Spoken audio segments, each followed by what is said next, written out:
En 1848, les 3 journées de février, les 22, 23 et 24, des groupes d'hommes et de femmes et d'enfants descendirent des faubourgs de Paris, dans le quartier riche, place de la Madeleine, puis place de la Concorde, où ils ne venaient que rarement.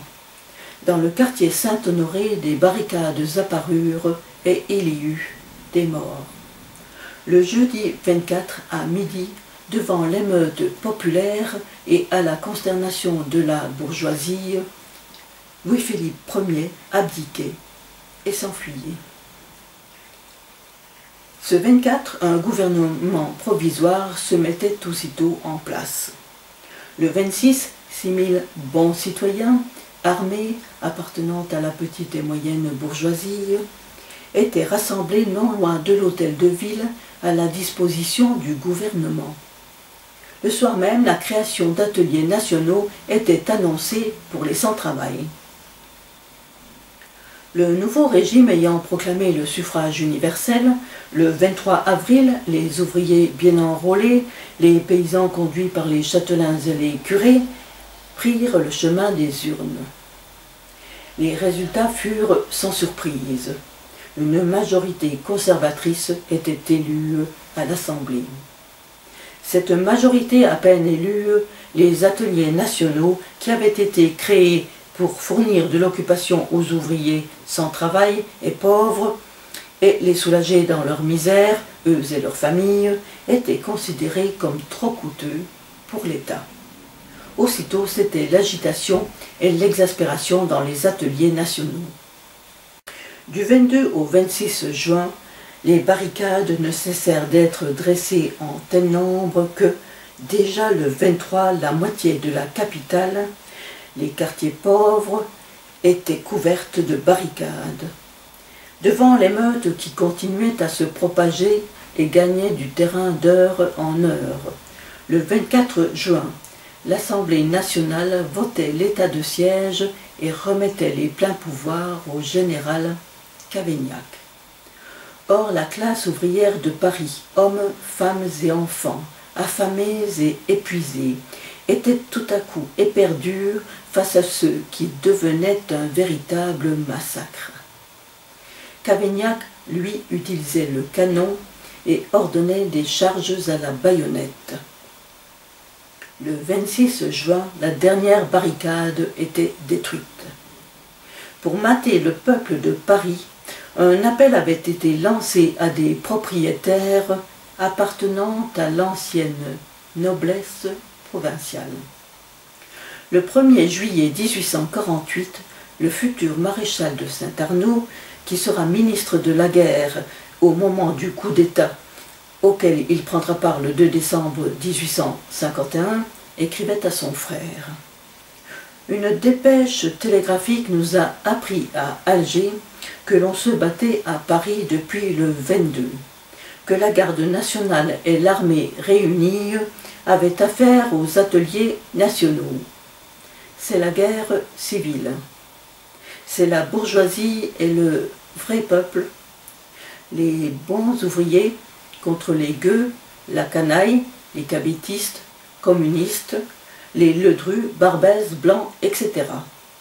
C'est enfin un peu la misère qui descend dans la rue, un fusil à la main pour chercher fortune. Tout cela était prévisible, mais c'est affreux. Si on n'en tue pas énormément, cela sera à recommencer. Mon Dieu, que je voudrais être là. La Nouvelle République, pour se maintenir, a trouvé l'homme fort en la personne de Louis-Napoléon Bonaparte, le neveu de l'autre Napoléon Ier. Le 2 décembre 1851, ce serait le coup d'État qui, en violation de la Constitution de la Deuxième République, allait le maintenir au pouvoir et 1 an plus tard, Louis-Napoléon allait devenir empereur sous le nom de Napoléon III.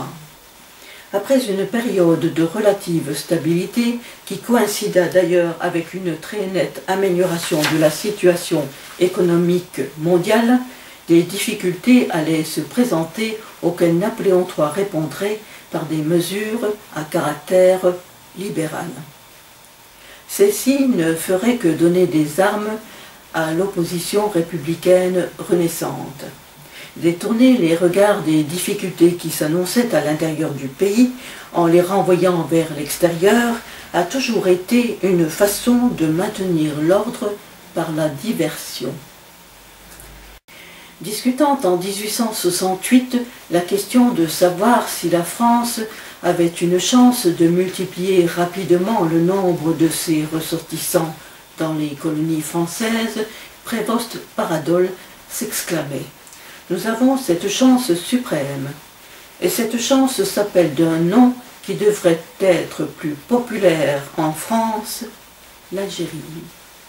Il est temps de faire passer ce grand intérêt avant tous les autres, d'établir en Afrique des lois uniquement conçues en vue de l'extension de la colonisation française, et de laisser ensuite les Arabes se tirer, comme ils le pourront, à armes égales, de la bataille pour la vie. » On notera que l'expression « à armes égales » était en contradiction avec la volonté affirmée d'établir une législation favorisant uniquement les intérêts français. Une idée germa alors dans certains milieux, manifestée entre autres par le procureur général Grand-Perret lorsqu'il écrivit en juillet 1868 « La guerre, une guerre grande et heureuse, aurait sur l'esprit public, sur les cœurs, sur la situation de la France dans le monde, sur ses immenses et chers intérêts, une influence souveraine peut être nécessaire. » 2 ans plus tard, le vœu de Grand-Perret serait exaucé. Napoléon III allait sauter sur le premier prétexte venu pour faire la guerre à la Prusse. Or, dès les premières échauffourées, l'armée française était en difficulté. Parti de la capitale le 28 juillet, Napoléon III télégraphiait à l'impératrice au début d'août « Tout est perdu, tâchez de vous maintenir à Paris. » Cette guerre terriblement éprouvante pour le peuple de Paris réduit à la famine. Particulièrement humiliante pour la population française car suivie de la perte de l'Alsace-Lorraine, ne pouvait que mener à une révolution populaire. Le 4 septembre, la déchéance de l'empereur prononçait, un gouvernement de défense nationale se formait. Il s'agissait de lutter contre ce qu'il appelait déjà l'émeute. Quelques semaines plus tard, le 31 octobre, la population parisienne apprenait que l'homme de la situation, Adolphe Thiers, était en pourparlers avec les Prussiens pour obtenir un armistice.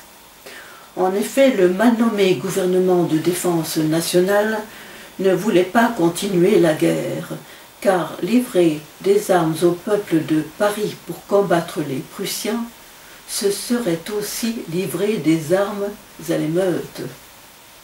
Le commandement militaire, qui ne s'était pas révélé à la hauteur des événements, exaspéra le peuple qui refusait l'armistice. Déjà des cris fusaient « Vive la Commune !» Le 7 janvier 1871, une affiche rouge émanant du comité des 20 arrondissements de Paris apparaissait sur les murs. Le gouvernement qui s'est chargé de la défense nationale a-t-il rempli sa mission? Non. Par leur lenteur, leur indécision, leur inertie, ceux qui nous gouvernent nous ont conduits jusqu'au bord de l'abîme. Ils n'ont su ni administrer, ni combattre, en meurent de froid, déjà presque de faim. Sortie sans but, lutte meurtrière sans résultat, insuccès répété. Le gouvernement a donné sa mesure. Il nous tue.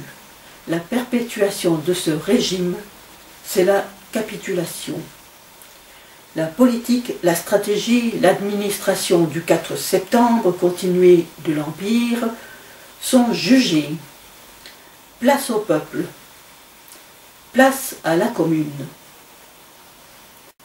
La bataille pour Paris et dans Paris allait durer de début avril jusqu'à fin mai et s'achever par la semaine sanglante dont chaque jour serait marqué par des scènes d'horreur d'une violence encore jamais vue. Le journaliste Lissa Garay, contemporain des faits, écrivait: on pousse les victimes dans les cours des mairies, des casernes, des édifices publics où siègent des prévôtés et on les fusille par masse. Si la fusillade ne suffit pas, la mitrailleuse fauche.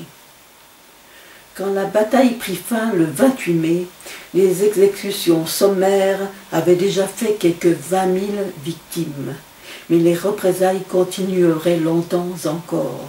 Le nombre de morts et de mortes sera minimisé par les journaux et restera un tabou dans l'histoire de France.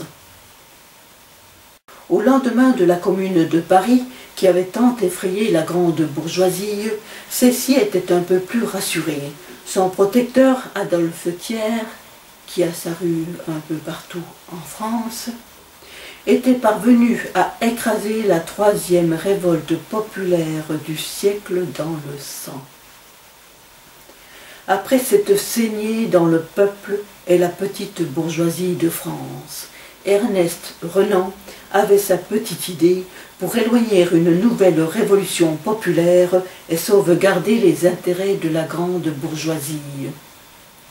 La colonisation en grand est une nécessité politique, tout à fait de premier ordre. Une nation qui ne colonise pas est irrévocablement vouée au socialisme, à la guerre du riche et du pauvre.